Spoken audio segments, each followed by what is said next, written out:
Al-Quran ini, ingat, bukan sekedar kitab bacaan. Dasar wahyu yang diturunkan dari Al-Quran ini adalah berupa kurikulum kehidupan. Ingat itu ya. Jadi Al-Quran ini bukan sekedar bacaan. Betul kalau kita baca ada pahalanya. Tapi membaca itu adalah gerbang yang mengantarkan pada pemahaman. Apa yang diinginkan dari kita mampu baca Quran itu? Bukan sekedar lancar baca, supaya tahu isinya. Nah, di dalam Quran itu dari Al-Fatihah sampai dengan An-Nas, itu isinya kurikulum kehidupan yang mengantarkan pada kebahagiaan di 3 alam. Dunia, alam kubur, sampai dengan akhirat. Semua kurikulum ini yang mengantarkan pada kebahagiaan tadi, itu bahasa Al-Qur'annya disebut dengan hudan namanya. Apa namanya? Hudan. Nah, semua nabi dan rasul yang bertugas di bumi itu mendapatkan hudan ini. Cuma nanti setiap eranya namanya beda-beda.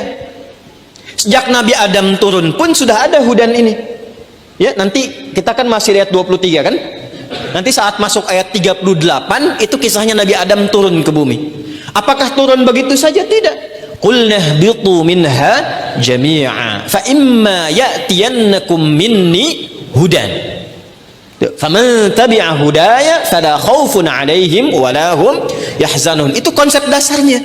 Kata Allah, aku menginginkan semua hambaku yang berkehidupan di bumi ini semuanya harus bahagia, harus senang dan tenang.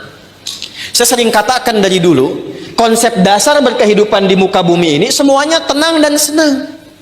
Jadi di rumah tangga itu menyenangkan, di pekerjaan itu menenangkan. Dasarnya begitu. Nah, kalau ingin dapatkan itu, buka kurikulumnya, hudannya. Di era Nabi Adam sudah ada, Nabi Nuh sudah ada, Ibrahim sudah ada, bentuknya suhuf, suhufi Ibrahim wa Musa, kan? Di era Nabi Musa ada, disebut dengan Taurah namanya. Di era Nabi Isa ada, disebut dengan Injil namanya. Di era Nabi Daud ada, disebut dengan apa? Zabur namanya. Itu untuk umatnya yang berkehidupan pada masa itu. Di era Nabi Muhammad sampai akhir kehidupan, sampai akhir zaman, maka hudannya disebut dengan Al-Quran. Jadi Al-Quran ini itu pedoman hidup. Mahal itu. Kalau kita sudah pahami isinya dan kita bawa dan praktekkan dalam kehidupan, itu yang dijamin langsung oleh Allah pencipta kita akan merubah kehidupan kita lebih dekat dengan kebahagiaan dan ketentraman. Dan itu yang dibuktikan lewat sejarah, merubah umat jahiliyah menjadi khairu ummah. Dan merubah mereka bukan sekedar khairu ummah dalam arti akhlak, tapi berpengetahuan, punya peradaban, dibawa ke setiap tempat pun jadi maju. Itulah Quran.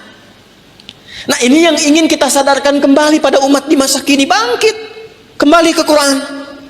Kembali itu ya mulai dengan gerbangnya bisa baca dengan benar, setelah itu pahami isinya dan praktekkan setiap ayat Quran itu di setiap aktivitas yang mengiringi kehidupan kita. Jaminannya sudah ada kok. Ya, tuh anak-anak timnas usia 16 itu, ya, yang baca Quran itu, yang ke masjid dengan disiplin itu juara kok. Ya. Tapi jangan dipotong sampai sini kalimatnya, terjadi olok-olokan gitu kan? Ya, tapi kita nggak bisa pisahkan. Ya, nggak bisa kita pisahkan. Buktinya mereka disiplin sholat kan, menghafal Quran juga kan, baca Quran juga kan. Artinya apa? Baru baca ada jadi juara. Apalagi paham isinya gitu kan? Anda baca aja udah tenang, apalagi paham dan diamalkan. Ya, itu poinnya. Sebagai kurikulum hidup, tolong tanamkan nih baik-baik.